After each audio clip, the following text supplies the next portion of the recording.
Hello, students. Good morning. Hi. Are you able to hear me? Okay. Good morning to everyone. Okay, please put your comments in the comment box if you're able to hear me so that my system is all right. Okay. All right. Okay, Jenshen, good morning. Yes. All right. You can hear me. All right. That's good. Okay. Now today we will start. Actually, we will continue with the lesson the other day. We have started with biodiversity. Hello, everyone. Jia Wei, Xin Hui, Kate Yi, good morning.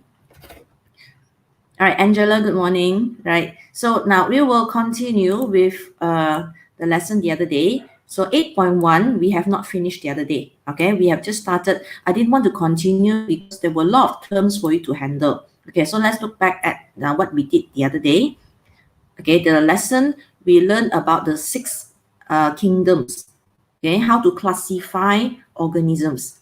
Okay, so we have this branch of biology called taxonomy, which deals with identifying and also naming the organisms and actually classifying them into different groups, so that it's easier for us to study them, okay, rather than to have them all over the place. So it's always better to be systematic whenever we want to study something.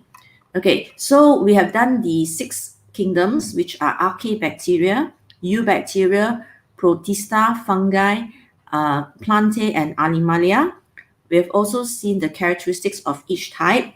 So basically, if we look back at our classification system, okay, when we learned this lesson, there were 2 groups of organisms, okay, based on whether they have a nuclear membrane, that means a membrane around the nucleus.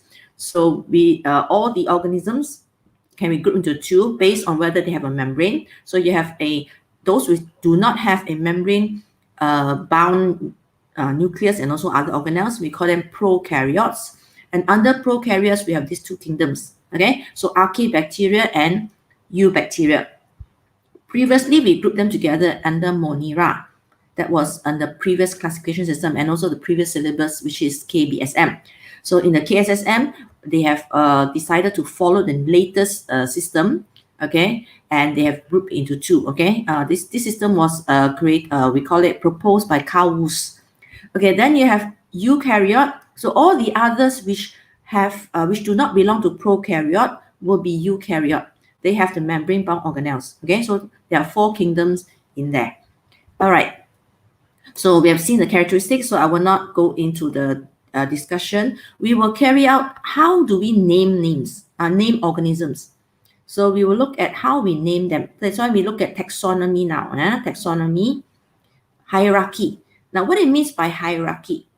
Hierarchy basically means level. Okay, so let me write down here. So basically, hierarchy is there's a level. So you have a higher level, then the lower, and so on and so on. So hierarchy, it means different levels. Okay, so the hierarchy system that we use in taxonomy is called the Linnaeus hierarchy system. Okay, who is Linnaeus? This is a scientist. Okay, actually he's a Swedish botanist. Over here in the textbook here, actually it's also been named. Okay, now I didn't go through that last time. So you see this Carolus Linnaeus, actually in English his name is Carl Linnaeus. He's a Swedish botanist and he's known as the father of taxonomy. Okay, so what's so important? Because he is the first one who created a system of naming and classifying them under groups. Okay, and then now we still follow the system that he started, which is using 2 names. Okay, we call it binomial system. Binomial meaning every species name we classify, we know them as having 2 names on it. So one is a genus and one is a species name. So for example, humans, we are known, the scientific name is Homo sapiens. So Homo is the genus and sapiens is the species. Okay, so we look at it in detail now. Okay, let's go back to taxonomy. Now, in terms of hierarchy, there are different levels of groupings. Okay, so there are actually 8 levels of grouping, starting from domain. Then you have kingdom, phylum, class, order, family, genus, and species. Now, how do they relate to each other? A domain means it's a big group. It encompasses all the living things inside that. Okay, and there are actually 3 domains. Okay, 3 domains. I'll show you in the form of diagram. And under this one domain, there are many kingdoms under it. And then under one kingdom, you have many phylum. It's like small grouping. So it's like grouping under a grouping. Okay. So in order to give you a better idea, let me give you a simple, we call it a simple example. Okay, simple example. So let's look at this. Excuse me. Okay, so now let's look at Malaysia. Let's consider Malaysia as a country. All right, as a country. All right. So let me make this a little bit bigger. Now, so you hold on your questions for later. All right, let me explain this first.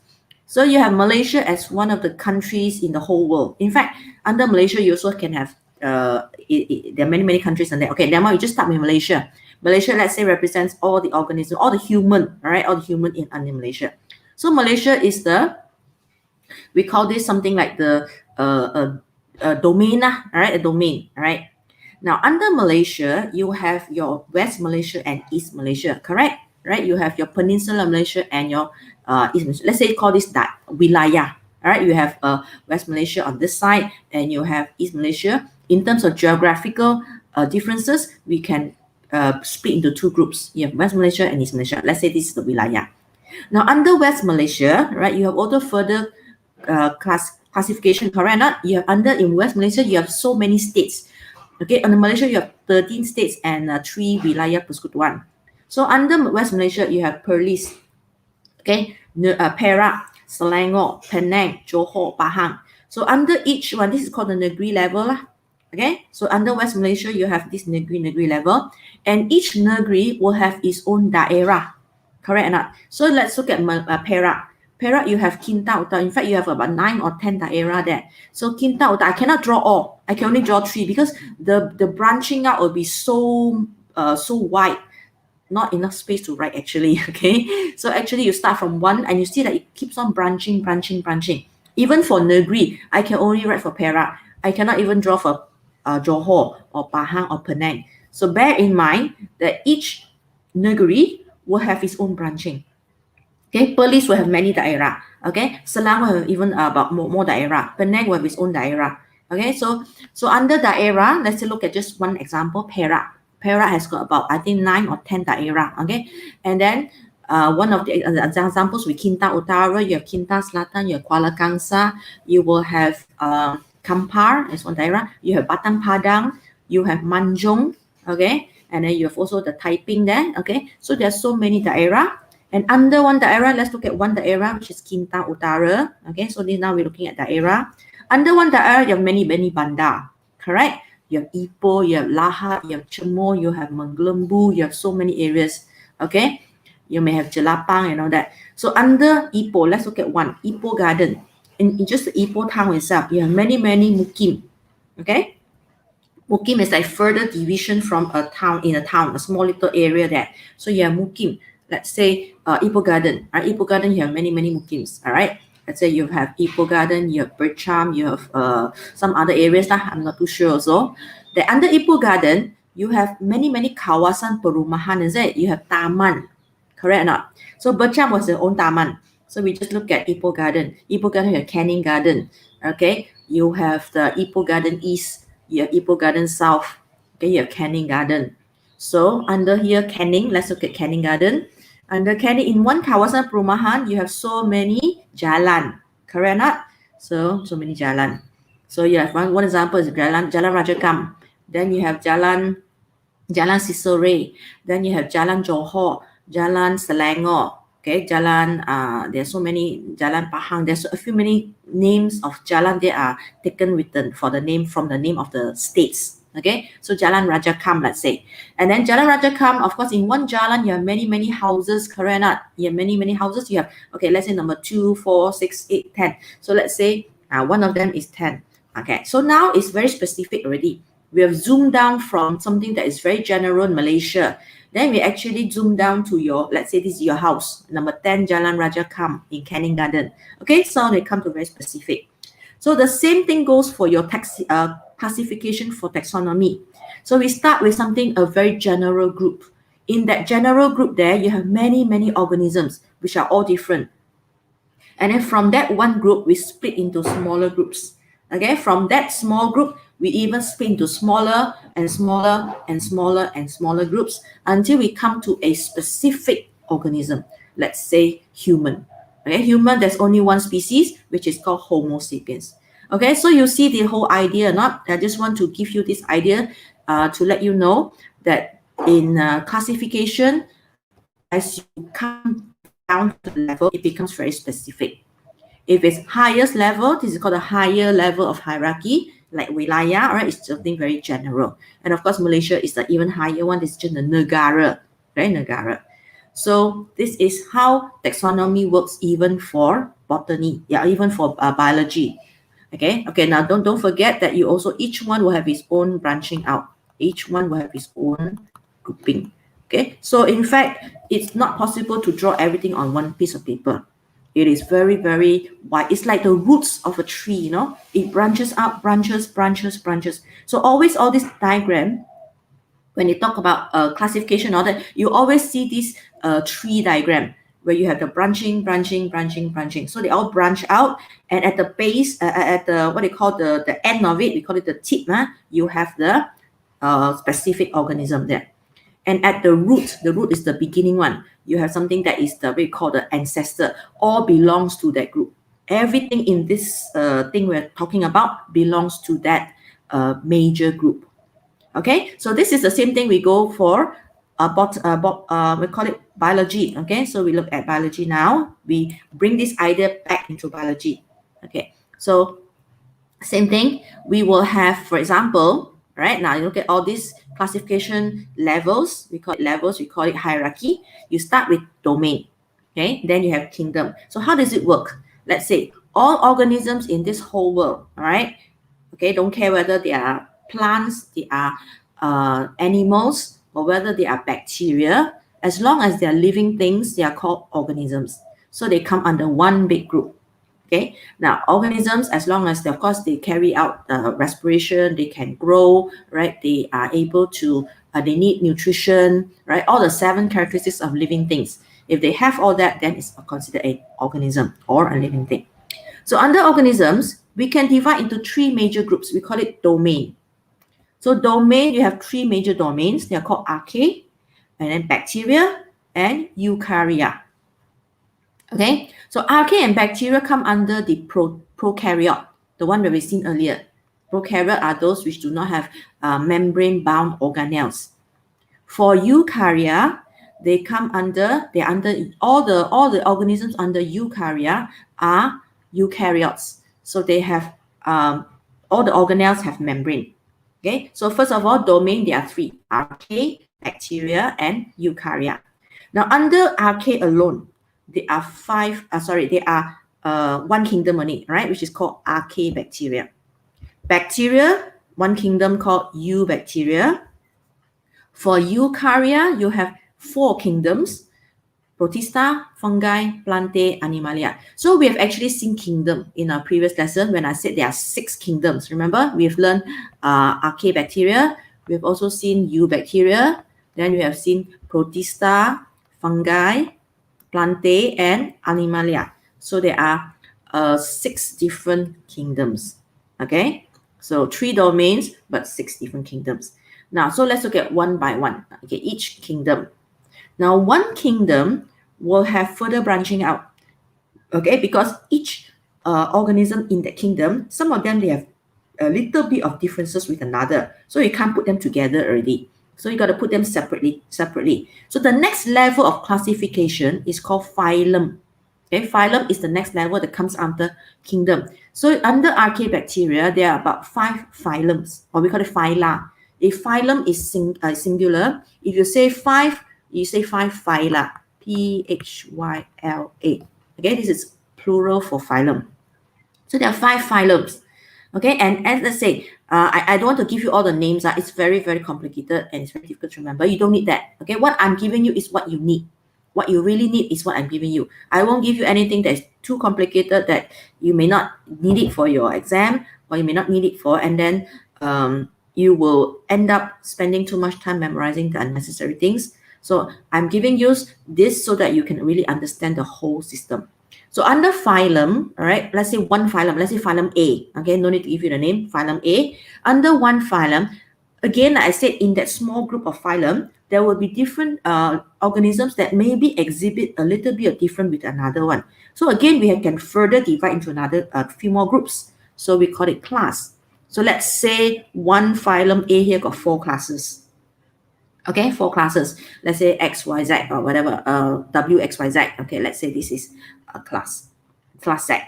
And under one class itself, let's say class Z, all right, it also has got further division. So one class here may be divided into 3 orders. 3 orders, okay? And then one of the order here, right? Let's say this is X. One of the order here may have, again, another 3 more family. Okay, and then maybe one family here, one of the family here will have, again, different genus. So one of the genus, let's say, okay, now this is an animal. I shouldn't be putting in the archaebacteria, so I better put over on this side. I better put, after give you the wrong idea. So I gotta put on the Animalia side. Let me look at Animalia now. Okay, Animalia is something more related to you, right? Bacteria, you do not really know the bacteria very well, but you have seen many organ animals. Okay, let's look at Animalia. Animalia here is the kingdom. So this is kingdom level, correct? Now under kingdom here in Animalia, there are 9 phyla. There are 9 phyla. Okay, 9 different phyla. So what kind of phyla? Your example, your arthropoda. These are the phyla which includes all the insects. Mollusca, these are all the phyla that includes all the shells, seashells, all the siput, okay, come under mollusca. And then another major group is called chordata. So we belong to chordata actually, okay, humans and those with backbones, okay, all the vertebrates, all right, will have under, they are under chordata. This is a phylum. Chordata is a phylum. Now under chordata, you have classes. Under chordata, you have 5 classes. Remember we learned before the 5 classes, okay? Those you have fish, right? Then you have amphibian, you have the reptile and the birds and mammalia. Okay, so these are 5 classes under chordata. And now see, fish are very different from mammals. That's why after that, fish will have its own classification. You have its own further grouping. Amphibian will also have its own further grouping under we call order. Reptiles will have its own order as well. Okay, birds have many, many orders. Okay, now mammalia. Mammalia, I've checked it out. There are 19 orders. So this is the class level. After class, you have order. So there are 19 orders for mammalia. Examples, all the mammals like the rodents. Rodents are all those mouse, okay, guinea pig, rabbits, so that they are called under rodentia. So here, so they are very different from us, right? So they come under an order, different order. And then those monkeys, right, humans are all under primates. All the different types of monkeys there, okay, primates, they're called under primates. Then under primates, you will have class order. Now you have family, okay? Under primate, you have the next level is called family. This is order, okay? Primate is order. After that, you have family. So under one primate, you have many, many family. Okay, the family of the, let's call it a Pongidae. Pongidae is a family of these monkeys and so on. For humans, you come under Hominidae. All the family names have the AE at the back. AE, okay? Something at the AE at the back. So Pongidae are the family of monkeys. For humans, you got Hominidae. So already split. Under primate, under order, we are still in the same group with the monkeys. Okay, but once we go down to the family, we split already humans and of course monkeys we put into different family because of characteristic differences. All right, we're not so hairy, right? Again, and then we have got many, of course, different organisms, different characteristics. So under family, again, let's say this is family X, this is W, X, Y, Z. Okay, so W, X, Y, Z. So under one family, you will have, what's the next level? You have genus. So under one of the genus layer, let's say it's Panthera. Panthera is those family of animals that are like the cat family. So the cat family is called Felicidae. Felidae. Okay, Felidae is the cat family. So under the cat family, you have many different kind of cat, isn't it? For example, you under the lion and the tiger, they're still considered the cat family. You know, lion, tiger, our house cat. Very many Siamese cat. What they call Abyssinian cat, Siamese cat. So many different types of cats.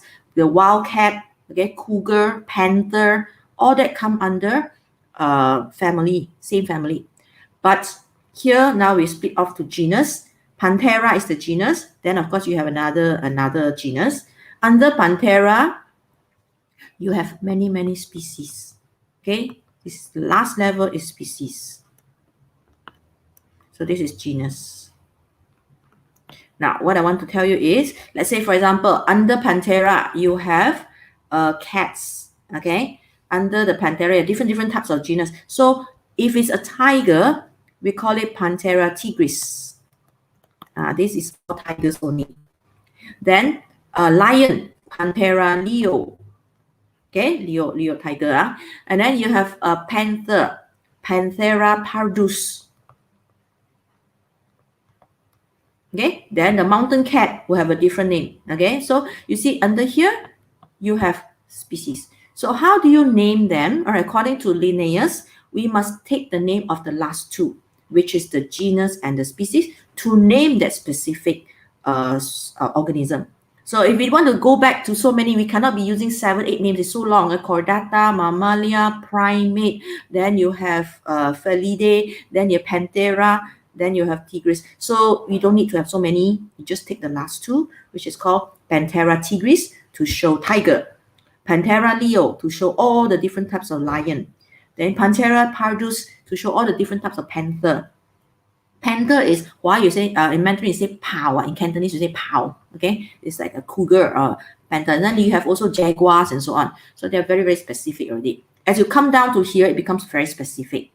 Okay, so now again, under species, actually, this is out of your syllabus, you don't need to know this, but I want to let you know. Under species, we have something called subspecies, actually.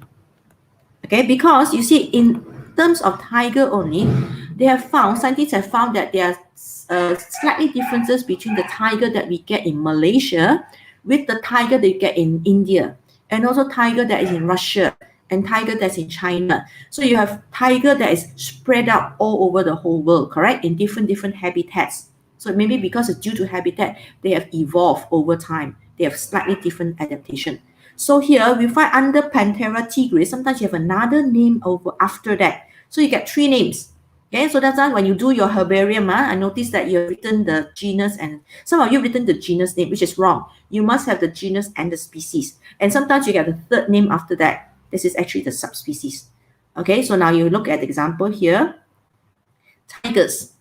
Tigers, there are actually 9 subspecies of tigers. Okay, you have Panthera tigris sumatrae, which is the Sumatran tiger. Then Panthera tigris altaica, this is the Siberian tiger. Okay, all of them are Panthera tigris, but they have subspecies name after that to show they have actually sort of like evolved on their own because of the different habitat that they're staying in, the ecosystem, the different kind of climate. Of course, Sumatra is in a tropical area. Siberia is quite cold. Okay, Siberia is in Russia. So you have this Panthera tigris altaica. Okay, and then there are 3 which I found that actually they're extinct. Is usually tigers extinct is because they're not because of killed by not over predation by another animal. So who is the culprit actually who kills, who actually they die because of what?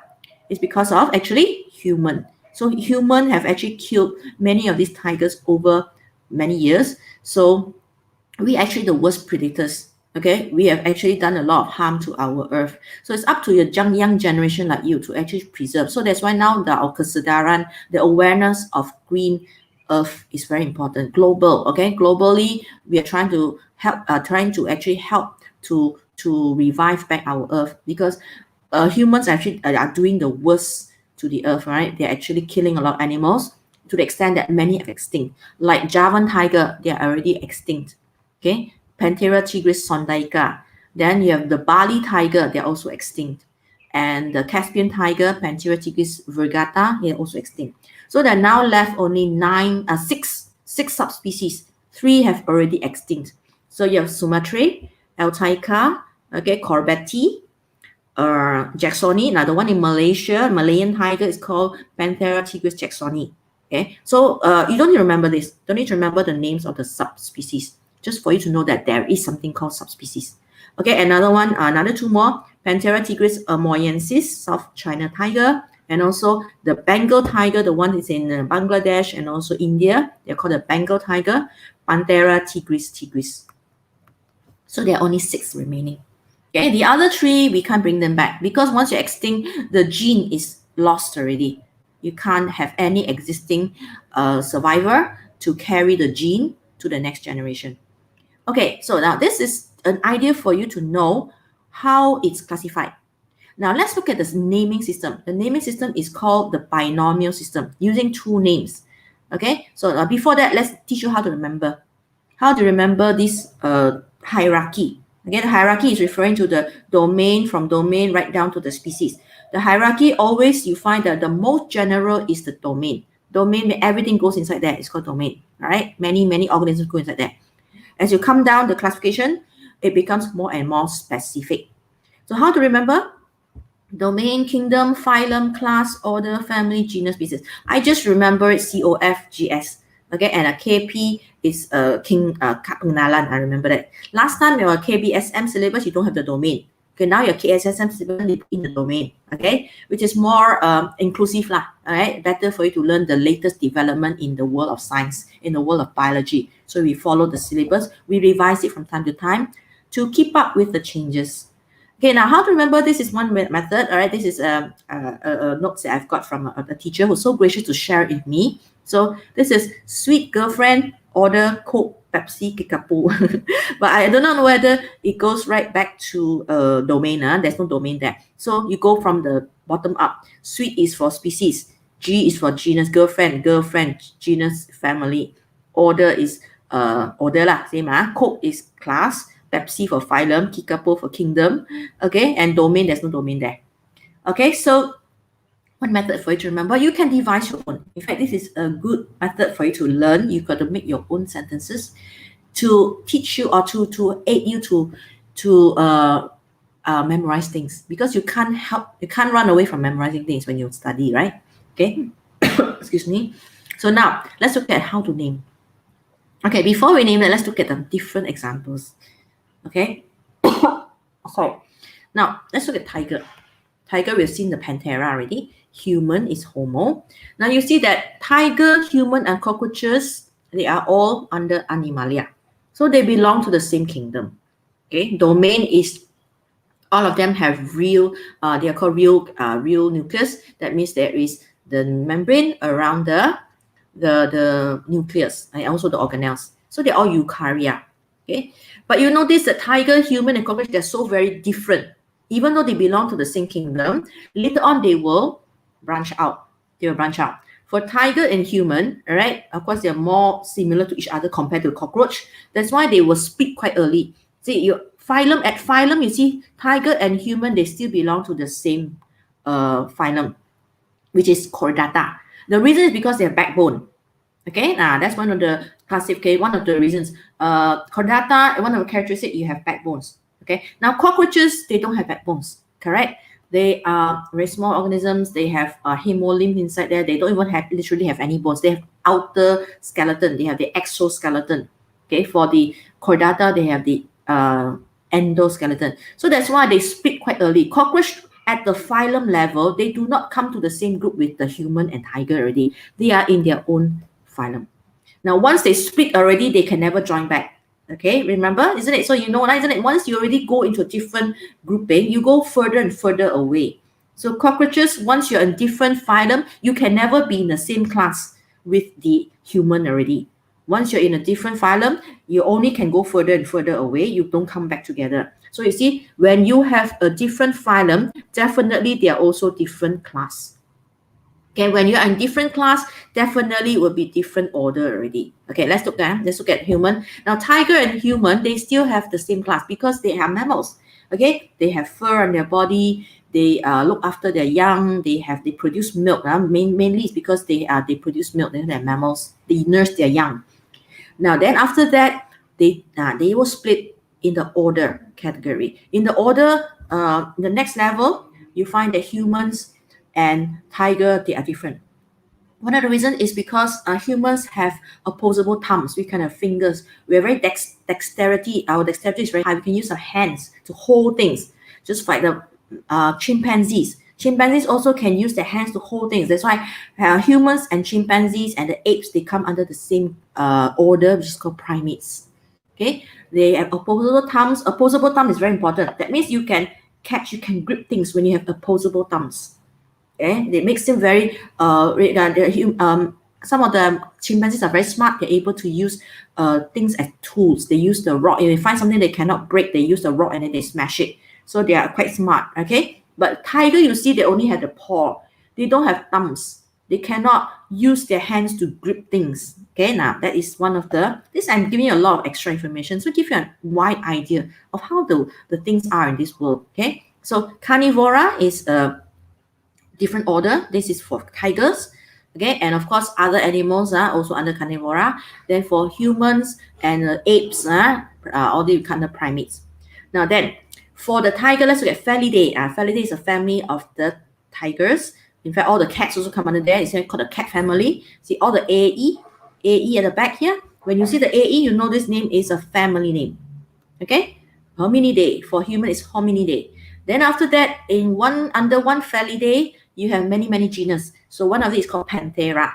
So Panthera, there you have many species. You have Panthera leo, Panthera pardus, Panthera tigris. So this is the specific one referring to tiger. Okay, for human, Hominidae. Under Hominidae, right, you have different maybe you have more than one genus. I'm not too sure about that. But under human, for human is Homo.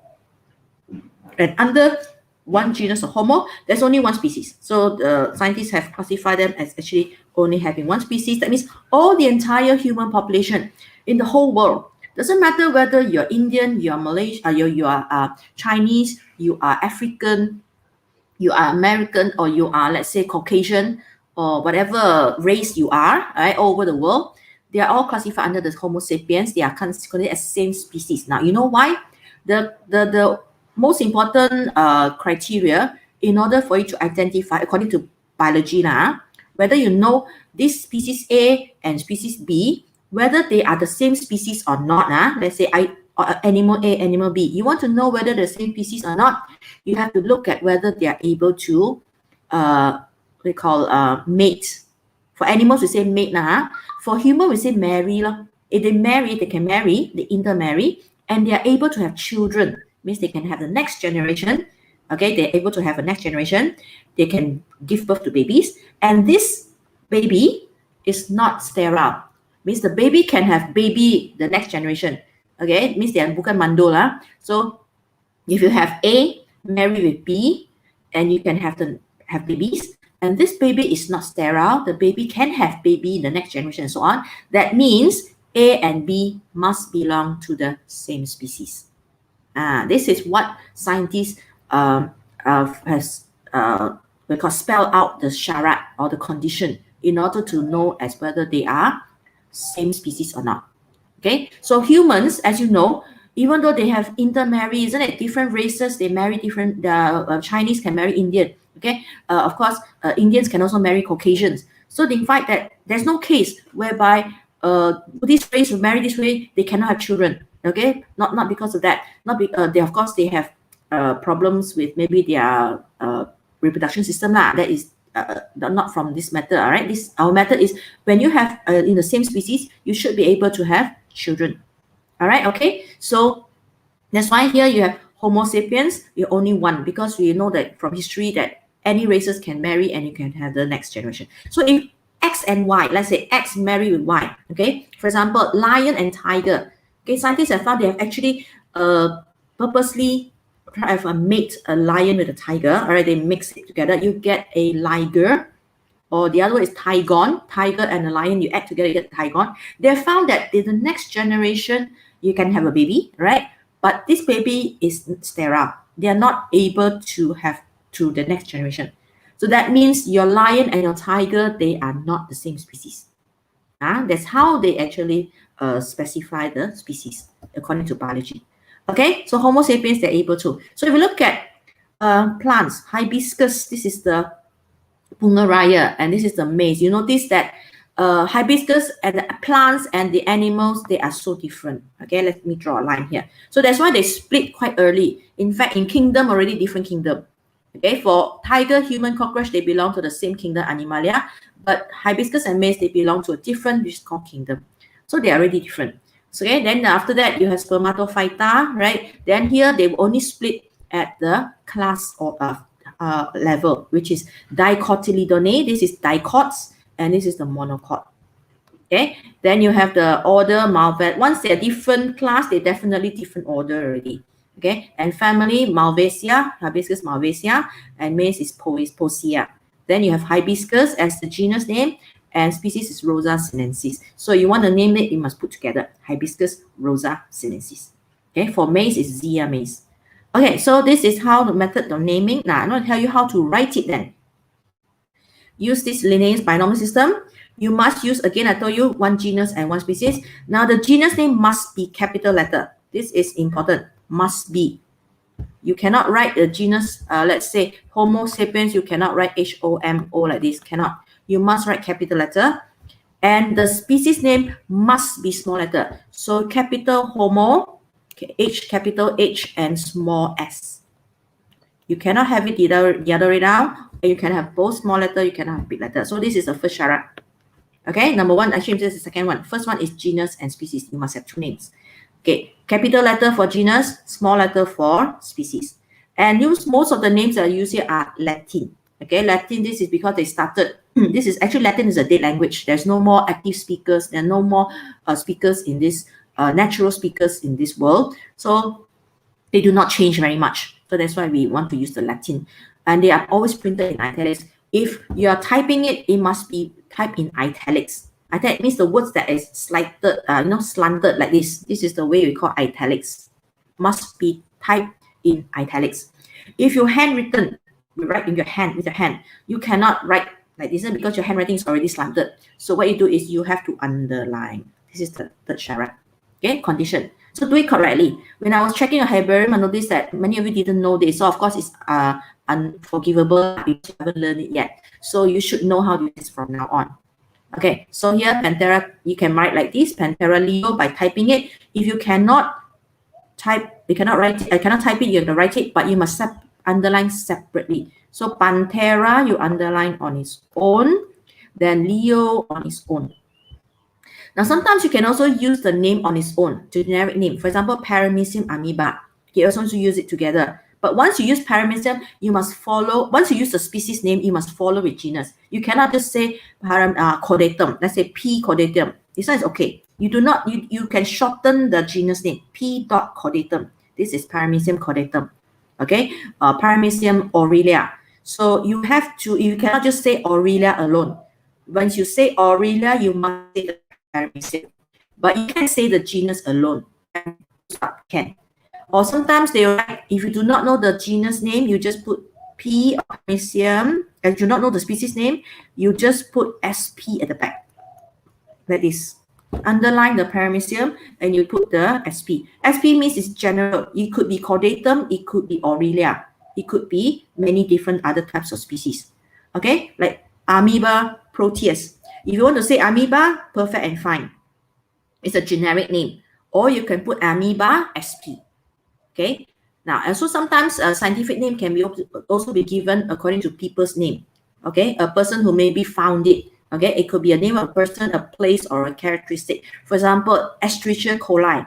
This is a bacteria. Okay, so it's been discovered by this person, Escherichia. So we call it Escherichia coli. And you can also, again, like I told you, E full stop coli.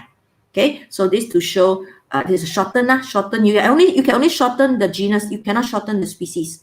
You can shorten the genus with a capital letter, full stop, and you have to write the species name. Okay, so you don't normally put E.sp. No. Okay, if you put the word sp, you got to put the genus in full. But if you put like this is fine. Okay, this is not fine. All right. Okay, so this is the way of naming it. All right, I hope you are clear. So here, amoeba sp, underline amoeba, correct. Amoeba proteus, of course, correct, underline separately, or A.proteus also can. All right, okay, so you can see other examples in your textbook. Now let's go on to the second part. Let me finish. The dichotomous key. Dichotomous key is actually a identification tool. It's a tool. It has to be actually prepared earlier. So a scientist would actually know the name of the organisms, and then they try to actually put it in a key, in the table form, to help people to identify it. Okay, now how do we plan this table? We have to divide your organism into two groups. Okay, that's why we call the name dichotomous. Di meaning two. Okay, let me see the questions here. I think nothing here. All right. So dichotomous meaning it is a key or tool that we use two characteristics to divide them.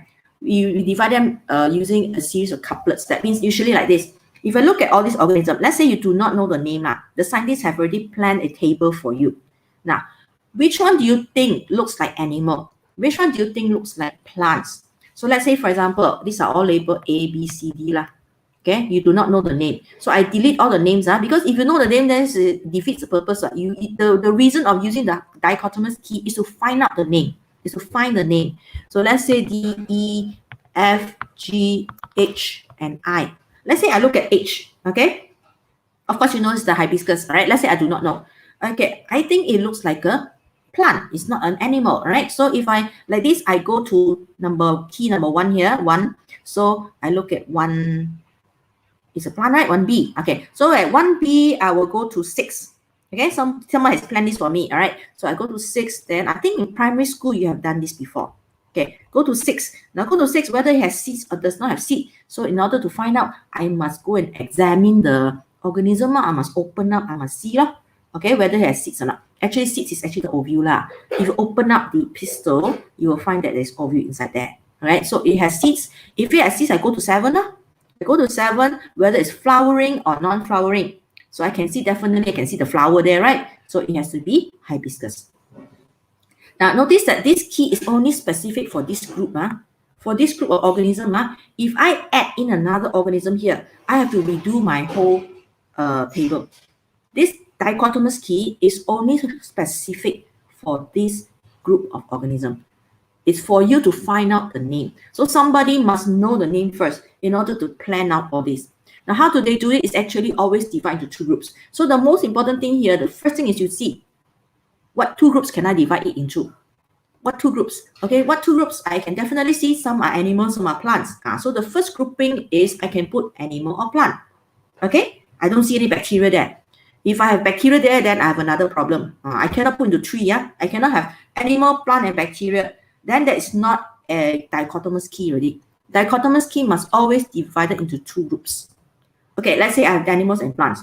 The next thing I can see is, if I look at animals, I can see some have legs, some no legs. Correct? I can see the B and the D and the C and the F and the G of all these animals here.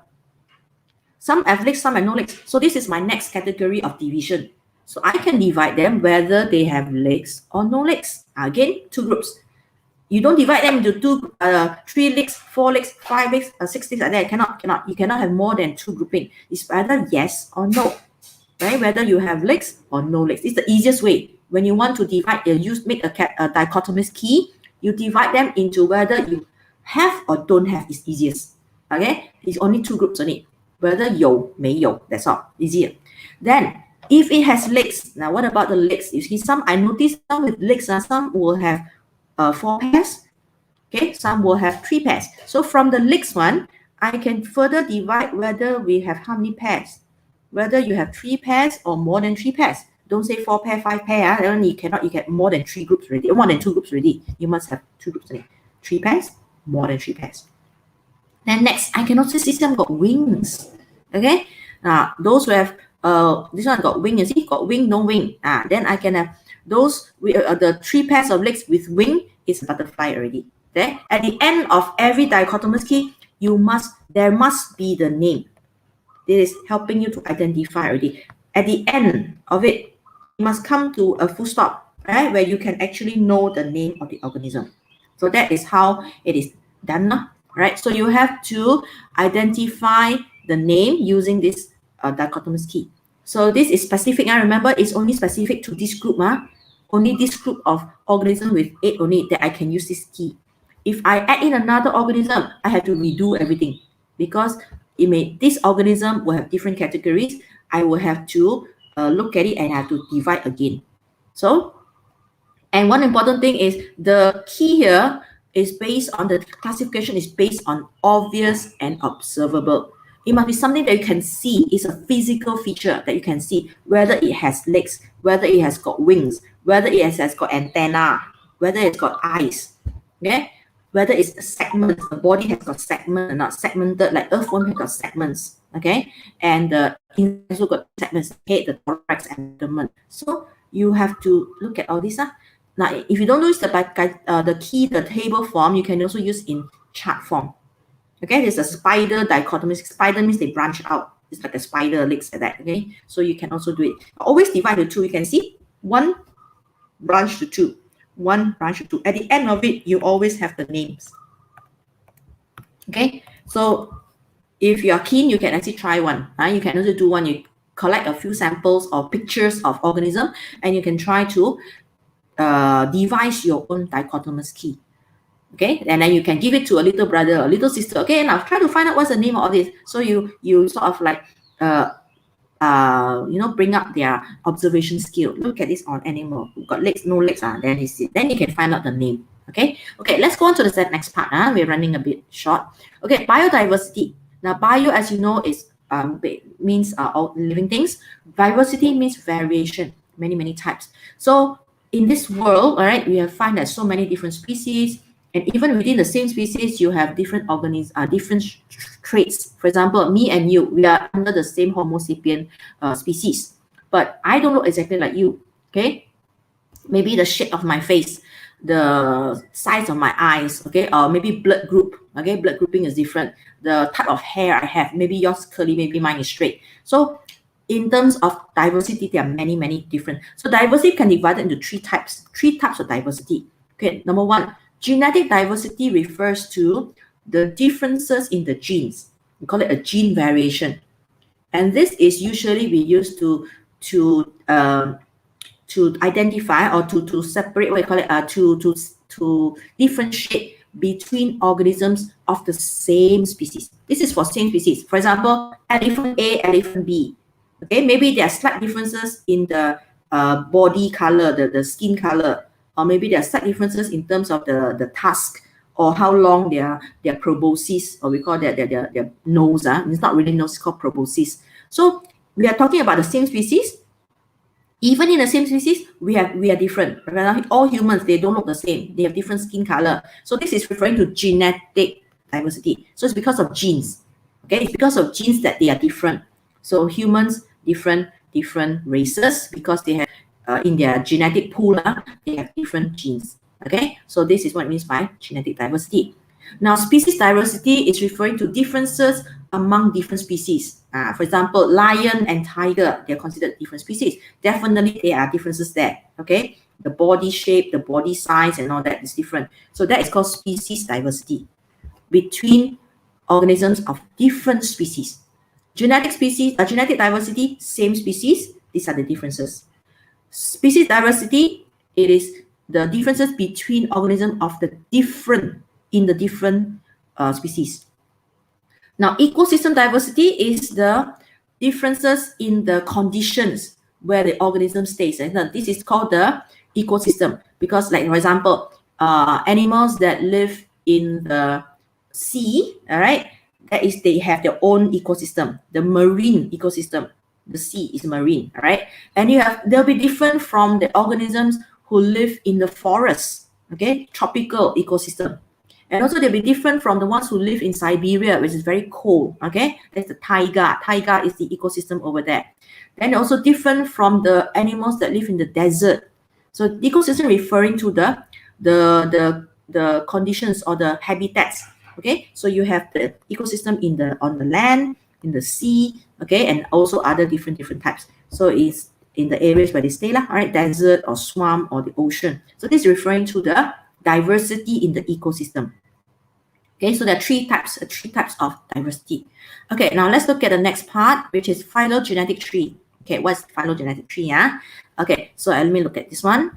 Now, phylogenetic tree is the evolutionary history. Evolution is what happens over millions of years, where thousands of years even, or million years, where organisms will evolve, will change. So evolution is actually changing. Okay, the humans that were in the cavemen, they have slight differences compared to our physical feature. Okay, maybe the jaw, right? They were like maybe the face, the jawbone and the structure are different. So over thousands of years, their body shape changes and so on. Last time humans, maybe they said that they were not so erect, they were not standing straight. They actually were. Now humans have become, we call it bipeds, and then we stand up straight, and then our body is very erect. Last time maybe they were like, maybe they evolved from other organisms, so they do not stand up straight. All right. So you have different changes. So of the species, right? These are the changes in history, and you can see that some animals are linked back. They actually they come from the same ancestor. Okay, 祖先. Ancestor means the great grandfather, and so on. All this is their what you call the nenek moyang. Okay, nenek moyang. So when we look at the phylogenetic tree, we're able to see they actually might come from the same ancestor. Okay, so you can see here. So this is the ancestor, the one I labeled in green. So ancestor here, sometimes they will evolve, right? When they evolve, they branch out into two different groupings. Then from here, right, you can have this one became E, and then this one became another grouping, and then they also branch out over, of course, this one over time, thousands, millions of years, it happens during evolution. So this one, they branch out again. So you can see you have 5 different organisms here, but actually they are coming from the same ancestor. Okay, so from the phylogenetic tree, you can see that we call it the roots. This is called the roots. Okay, the branch is here. These are called the branches. Okay, the branches, these are all the branches. Okay, you can see all the branches. Each line is considered a branch, and at the end of it is called the tip. So this is the tip. The tip, the A, B, C, D here is the tip, and then that's where you put your species. Okay, so you put your organism there, the name of the organism. Let's say this is human. And then many millions of years ago, we used to be related to the chimpanzee. Let's say some scientists say that. Okay, so this is a man, the modern man here. Okay, maybe modern man shouldn't be here. Okay, man, and then maybe this one is the chimpanzee. All right, maybe something like that. Okay, so they actually can see that they belong to the same ancestor. Right, so the last one is called the roots. This is the roots. All right, okay. Now, so you see many different. This is a different way of writing it. You can put it like this: phallic ancestor. This is the ancient cat. Okay, this is the great grandfather of all the cats. This is called the phallic. All right. Then after you branch out, see the branch out. This is domestic cat. Okay, the cat that we have in our house they are tame. They are not wild. Then you have the tiger, the jaguar, the leopard, and the lion. See, they all have the same ancestor. Okay, so they branch out. Right, you can put it this way, you can put it this way, you can put different methods, as long as you can see that it branch out. Okay, so phylogenetic tree, you can see that they all come from the same or common ancestor. So the prokaryotes, all the eukaryotes and prokaryotes, they come from a universal ancestor. So the scientists are not quite sure what is the ancestor yet. They're still, because nobody has seen actually there's so many millions of years where how life began. This is how life began. Everything began from this universal ancestor. Okay, so here for plants, for tree, you have a ancestor here, and then some of them at the beginning there were no vascular bundles, so they're called bryophytes. Okay, seedless, no flowers, all this moss. Okay, then you have some time along the way they evolved to have vascular already. It means the xylem and the phloem. These are called the vascular. So they have the transport system. So once they evolve that, then you cannot put in the same group as the bryophytes already. They have the phylum and they have the phloem and the xylem. So after that, they are called ferns. They have vascular bundles. And they evolve to become ferns. And then along the way, some of them evolve to have seeds. Okay, they have seeds then. What kind of seeds, whether they have cone or don't have that. So if you have cone, they're called the gymnosperm. They have vascular bundle, they have seeds. And then those will have flowering. Okay, somewhere along the way, they evolve to produce flowers. Then they're called angiosperms. Okay, they have seeds, they have flowers. Okay, so flowers, this one don't have, gymnosperm don't have flowers. Okay, so now lastly, let's look at this for animals. Okay, you can see the structure of the body, right? The bone shaped. You can see that some of the parts, even though it's a human, cat, horse, bat, and the fin, or the fin is for the fish, not fin, sorry, for dolphin. Dolphin is the fin. Then you have the bat is considered the wing, the horse is the limb, the leg, cat, and then human you call it arm. Actually, they have similar features. So you can see this bone here, which is the humerus, actually is similar to the humerus cat here, the humerus here. Okay, this one, you have this, and have a different shape, you have slightly different shape, but they made up of, they have the same arrangement. They differ in terms of size and function. Okay, so they have similar characteristics, similar feature, and actually they came from the same ancestor. Okay, so this one, the bone here, and this one is also here. So they are called homology. Homology, right, refers to the inheritance of different species with similar feature. You can see it's it looks like it's part of the arm, but they differ in function. One is for swimming, one is for your arm, but they come from the same ancestor. That's called homology. Okay. Now homoplasty is something different now. Okay. Homoplasty is the opposite. They look the same. They look like they have the similar characteristic, but they do not arise from the same ancestor. Okay, example of homoplasty in plant, okay, in cactus, right? Now in cactus, you have thorns, right? The thorns in the cactus is modified from the leaves. It's modified from the leaves. And then, but for the whole bougainvillea, the bunga kertas, they also have thorns, but they modify from the stem. So they are not exactly coming from the same tissue, the same ancestor. They're not coming from the same part of the body, or the structure. So one is from the leaf, one is from the stem. So they are not really, they may have similar characteristics. They look like thorns, but they do not come from the same thing. Okay, so it's homology and homoplasty. So this is not so very important, right? You stick on what your textbook has. Okay, now lastly, what is the importance of biodiversity? Okay, so why do we need to preserve biodiversity on this earth? Okay, of course, Malaysia is very, very rich in terms of the, we have a huge, a large, what we call number of species in our tropical rainforest. Okay, in fact, all these scientists all over the world, they do come over here to, especially in Sabah and Sarawak. Okay, we have rich, we call it different species all over in our tropical rainforest. So it's same like, an Amazon jungle here and there or over there. So it is very, very rich in terms of many different types, thousands and thousands of species in the forest.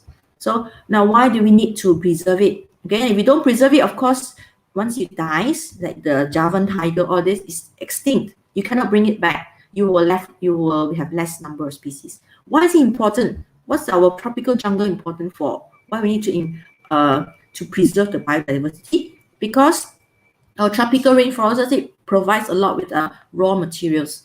Okay, we get a lot of like for example medicine, like we also use the log, okay, the timber to make wood. I mean, we get the wood from there to make furniture and so on. So we get a lot of raw materials, okay, and livestock farming. Okay, so support life. Yeah, of course, the forest is the green, our lungs, the lung of the earth.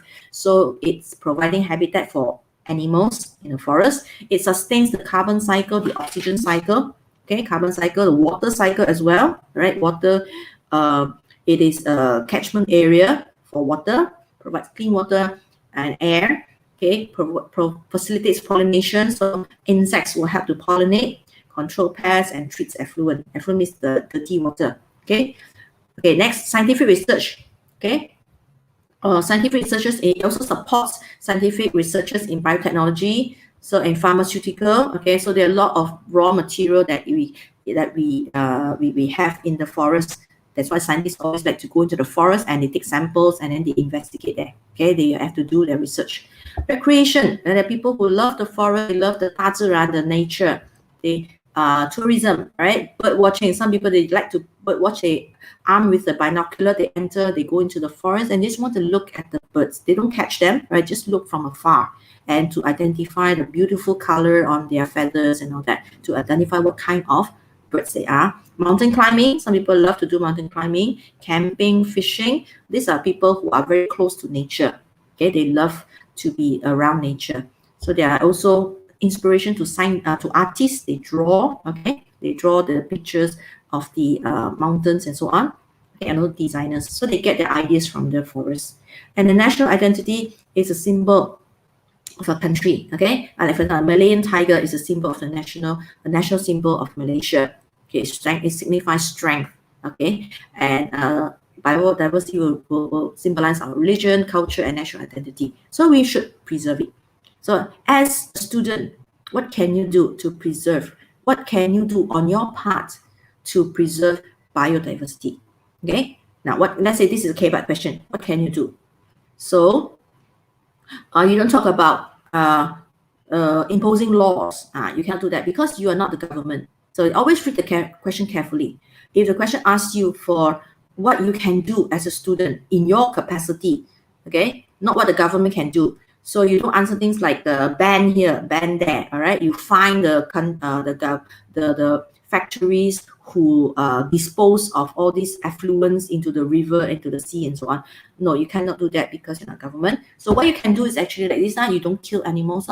Okay, you can preserve it by not chopping down trees, trying to minimize killing animals and plants. All right, we can replant it. Replanting is important. Okay, replanting, even though you use up the resources, when you replant it, it's sustainable. That means it can grow back.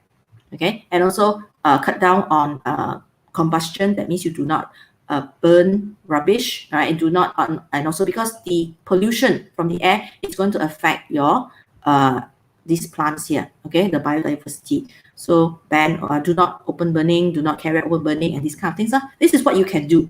Okay, this is what you can do. Okay, so I think I have covered what I need to cover in this lesson. Okay, so this in your textbook, the biodiversity is very little, so nothing much there. Okay, so I've done what I want to do. This is a founder genetic tree. It's about the same as what I've mentioned. So the next lesson will be on 8.3, which is microorganisms. All right, okay.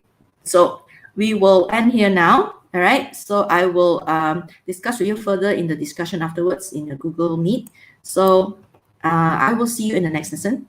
All right, okay. So any questions, you can leave it for later. Okay, I don't see any questions by the other audience. Okay, so I will see you afterwards. All right, okay. So bye-bye, and I will meet you, okay, afterwards. Remember to enter Google Meet. Okay.